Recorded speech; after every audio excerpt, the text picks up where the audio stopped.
والبو هلكن isugu timid ciidan iyo siyaasiyiin cadaado haddaad tihiin iyadoo ay tahay maalintii 26 Juun aniga iyo wafdiga aan hogaaminayo waxaan idinkaga mahad celinaynaa soo dhaweynta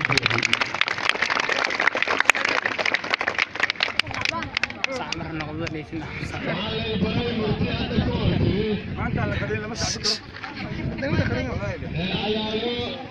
taariikhda tagta waxay leeyihiin inay kala kunool yihiin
waxaan rabaa inaan aniga ku hadlayo magaca